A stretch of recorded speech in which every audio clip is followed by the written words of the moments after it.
Frantz Fanon, pour le noir, il n'y a qu'un destin et il est blanc.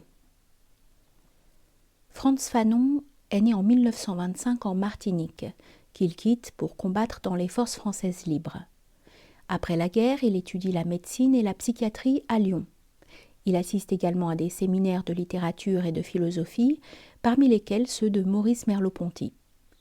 Dans sa jeunesse, Fanon s'était considéré comme un Français et fut très surpris par le racisme auquel il fut confronté lors de son premier séjour en métropole.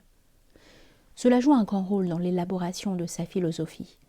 Il devint psychiatre en 1951 et publia un an plus tard Peau noire, masque blanc. En 1953, Fanon part travailler dans un hôpital psychiatrique en Algérie. Après 2 ans passés à écouter les récits de ses patients sur les actes de torture qu'ils endurèrent pendant la guerre d'Algérie, il démissionne de son poste, s'installe en Tunisie et milite au sein du mouvement d'indépendance algérien, le FLN. À la fin des années 50, il contracte une leucémie. Pendant sa maladie, il rédigea son dernier livre, Les damnés de la terre, dans lequel il appelle de ses vœux un autre monde. L'ouvrage fut publié l'année de sa mort et préfacé par Jean-Paul Sartre, qui exerça une influence sur Fanon avant d'être lui-même influencé par ce dernier. Frantz Fanon, philosophe et psychiatre d'origine antillaise, publia en 1952 son analyse psychanalytique du colonialisme et du racisme. Peau noire, masque blanc. Il tente d'explorer l'héritage psychologique et social du colonialisme au sein des communautés non blanches dans le monde entier. En écrivant que « pour le noir il n'y a qu'un destin et que ce destin est blanc », Fanon affirme 2 choses. Premièrement, il dit que le noir veut être comme le blanc, ce qui signifie que les peuples colonisés ont été formés par la culture coloniale dominante. Les Européens eurent tendance à assimiler la couleur noire avec l'impureté, ce qui façonna la vision d'eux-mêmes qu'avaient ceux qui étaient soumis aux règles coloniales, à tel point qu'ils en vinrent à voir dans leur couleur, de leur peau, un signe d'infériorité. La seule façon d'échapper à cette situation semble consister à mener une existence de blanc. Cependant, une telle tentative est vouée à l'échec parce que le fait d'avoir une peau sombre signifie qu'on échouera toujours à se faire accepter comme blanc. Selon Fanon, ce désir de mener une existence de blanc ne résoudra pas les problèmes de racisme et d'inégalité, mais les confortera en laissant supposer que le blanc détient une supériorité indiscutable.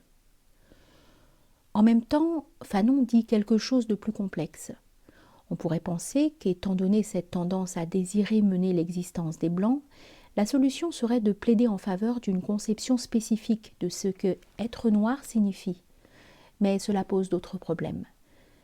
Ailleurs dans son livre, Fanon écrit que l'âme noire est un artifice de l'homme blanc. En d'autres termes, l'idée de ce que signifie être noir relève de la création d'un schéma d'une pensée fondamentalement raciste. Ici, Fanon répond aux tenants de la négritude. Ce mouvement regroupait des écrivains noirs, français et francophones des années 1930 à la suite de L.S. Senghor et Aimé Césaire, qui voulaient rejeter le racisme et le colonialisme de la culture dominante et plaidaient en faveur d'une culture noire indépendante et partagée. Fanon pense que la négritude est un de ces concepts qui échouent à résoudre le racisme parce que la façon dont il conduit à penser la couleur noire reproduit simplement les fantasmes de la culture blanche dominante. En un sens, Fanon pense que nous ne pourrons trouver la solution qu'en dépassant la pensée raciale. Si nous restons piégés dans l'idée de race, nous ne pourrons jamais lutter contre ces injustices.